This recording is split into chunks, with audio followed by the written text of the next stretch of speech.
اهدنا الصراط المستقیم۔ بسم اللہ والصلاة والسلام علی رسول اللہ، اما بعد۔ ناظرین، آج کے اس ملاقات میں نماز کی صفوں کے حوالے سے ایک سوال لے کر ہم حاضر ہیں۔ وہ یہ ہے کہ شیخ محترم، الحمدللہ ہمارے مساجد میں بچے نماز پڑھنے کے لیے آتے ہیں، تو بچوں کی صفیں کہاں پر ہونی چاہیے؟ عام طور پر بچوں کو بالکل آخری صف میں بھیج دیا جاتا ہے، یا مسجد کے دائیں جانب کے کنارے سے یا بائیں جانب کے کنارے سے کھڑا کیا جاتا ہے، تو ان کی صف کہاں پر ہونی چاہیے، اس بارے میں بتائیں۔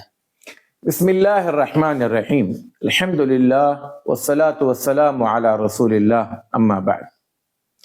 محترم ناظرین، بچے اسلام کا مستقبل ہیں۔ ہمارے آنے والی نسلیں یقیناً اسلام انہی کے کندھوں پر آگے چل کر اپنی منزلیں طے کرے گا۔ کسی سیانے انسان نے ایک بات یہ کہی تھی کہ میں جب مسجد میں ہوتا ہوں اور پیچھے بچوں کی کچھ آوازیں ہوتی ہیں یا ان کی کچھ ناسمجھی کی حرکتیں ہوتی ہیں، تو بعض لوگ غصہ ہوتے ہیں، ناراض ہوتے ہیں، بلکہ بعض لوگ چیختے چلاتے ہیں۔ لیکن میں اس کے برعکس یہ دیکھتا ہوں کہ کل کو ہماری اگلی صفیں خالی ہو جائے گی تو اس کو پر کرنے والے پیچھے کھڑے ہیں۔ اس میں دو رائے نہیں کہ بچے شرارت کرتے ہیں، بچے مستی کرتے ہیں۔ میرے اور آپ کی، مسجد کے ذمہ داران کی، ائمہ مساجد کی، اساتذہ کی، ماں باپ کی یہ ذمہ داری ہے کہ ہم اپنے بچوں کو مسجدیں لائیں اور ان بچوں کو مسجد کے آداب سکھائیں۔ مسجد میں کیسے بیٹھا جاتا ہے، مسجد میں اس کا کس طرح سے احترام کیا جانا چاہیے، مسجد میں جو عبادت ہو رہی ہے انفرادی ہو یا اجتماعی ہو، تو ان دونوں صورتوں میں اس بچے کو کیسا رہنا ہے، اس کا سلوک کیسا ہو، اس حوالے سے دھیرے دھیرے، اور بچہ ایسا ممکن نہیں ہے کہ ایک بار میں سنبھل جائے، ایک بار میں سدھر جائے۔ بعض لوگ اس حوالے سے بڑی سختی کرتے ہیں، لیکن ایسی صورت میں بچہ اگر بچپن میں مسجد آنے کا عادی نہ ہو جائے، بچے کے دل میں مسجد کے حوالے سے بچپن میں ہی نفرت پیدا ہو جائے، تو پھر بڑے ہونے کے بعد ہمیں انہیں مسجد بلاتے ہیں، تب بھی وہ مسجد نہیں آتے ہیں۔ تو یہ اس کچی عمر میں ان بچوں کو مسجد لائیں۔ اللہ کے رسول صلی اللہ علیہ وسلم کے زمانے میں بچے مساجد میں آیا کرتے تھے، بلکہ اللہ کے رسول صلی اللہ علیہ وسلم کے زمانے میں وہ بچے بھی آیا کرتے تھے جو روتے تھے، تو اللہ کے رسول صلی اللہ علیہ وسلم اپنی نماز کو مختصر کیا کرتے تھے۔ بہرحال سوال یہ ہے کہ بچے باجماعت جب نماز ہو رہی ہو تو کہاں کھڑے رہیں۔ اس میں دو رائے نہیں ہے کہ اصول یا ہمارے پاس قاعدہ یہ ہے کہ اقامت کے وقت میں پہلے مردوں کی صف بنے گی، اس کے پیچھے بچوں کی صف بنے گی، اس کے پیچھے خواتین کی صف ہوگی۔ لیکن موجودہ دور میں کچھ تو ہماری تربیتوں میں خلل ہے، کچھ تو ہمارے بچوں کی شرارتیں کچھ زیادہ ہیں۔ ان تمام باتوں کو مد نظر رکھتے ہوئے علماء نے یہ کہا ہے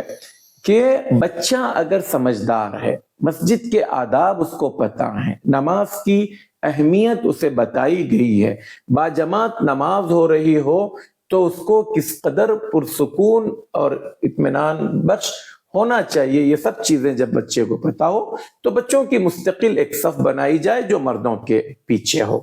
اور وہاں پر بچے اپنی نماز پڑھیں گے۔ لیکن بچہ اگر ناسمجھ ہے یا بچے کی ابھی ہم تربیت کر رہے ہیں اور پوری طرح سے ابھی وہ بچہ سنبھل نہیں پایا ہے یا تربیت یافتہ نہیں ہوا ہے، تو باپ کو چاہیے کہ مسجد کے کونوں میں اس کو لے کر کھڑا ہو جائے، مسجد کی دیوار کے پاس بچے کو کھڑا کرے اور اس کے بازو میں خود کھڑا ہو۔ یا پھر ایسا بھی ہو سکتا ہے کہ باپ خود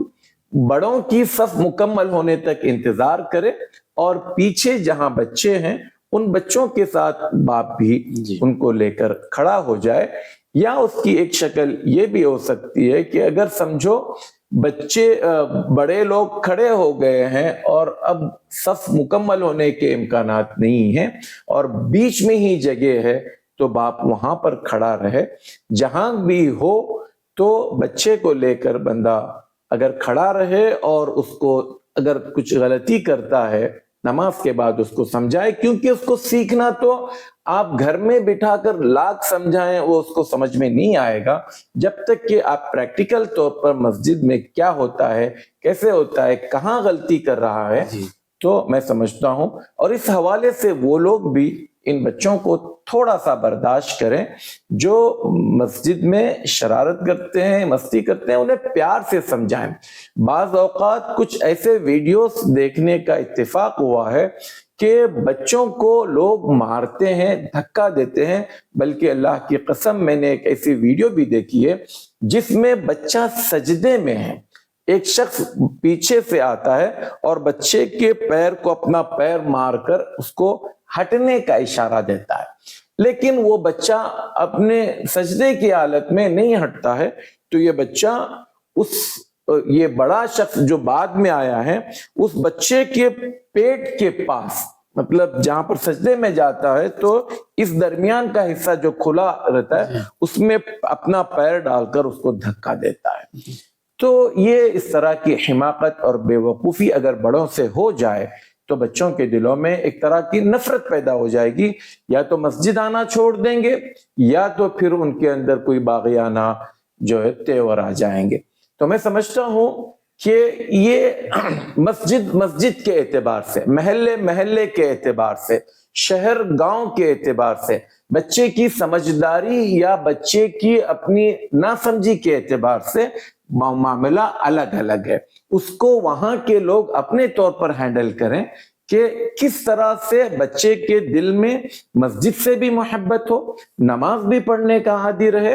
اور پھر شرارت نہ کرنے کے لیے انہیں کیا کچھ کیا جا سکتا ہے. اس حوالے سے کچھ بچوں کو انعامات دیے جائیں، بچوں کو کچھ کھانے پینے کی چیز دی جائے. تو غرض یہ کہ اسلامی نقطہ نظر سے زیادہ حکم تو یہی ہے کہ بچوں کی صف پیچھے ہو، لیکن اگر پیچھے کھڑا کر دیا جائے، سارے بچے اکٹھے ہو کر مسجد میں شور شرابہ کریں، ہنگامہ کریں، مستی کریں، تو اس کے مقابلے میں اور کیا کچھ کیا جا سکتا ہے یہ ہمارے اپنے ہاتھ میں بھی ہے. لیکن کوشش ہونی چاہیے کہ ان بچوں کو بچپن ہی سے مسجد آنے کی عادت ڈالیں، اس کا ادب احترام سکھائیں، نمازوں کی اہمیت پر بچوں کو بتائیں کہ باجماعت جب نماز ہو رہی ہو یا لوگ مسجد میں عبادت کر رہے ہوں تو ہمارا سلوک، ہمارا رویہ کیا ہونا چاہیے. اللہ تعالی ہمیں توفیق دے کہ ہمارے آنے والی اس نسل کو ہم صحیح معنوں میں اسلام کا سپاہی بنا سکیں، اسلام کے لیے انہیں تیار کر سکیں، انہیں مسجدوں کے آنے جانے والے پابند لوگوں میں سے بنا سکے. آمین. السلام علیکم ورحمۃ اللہ وبرکاتہ. وعلیکم السلام.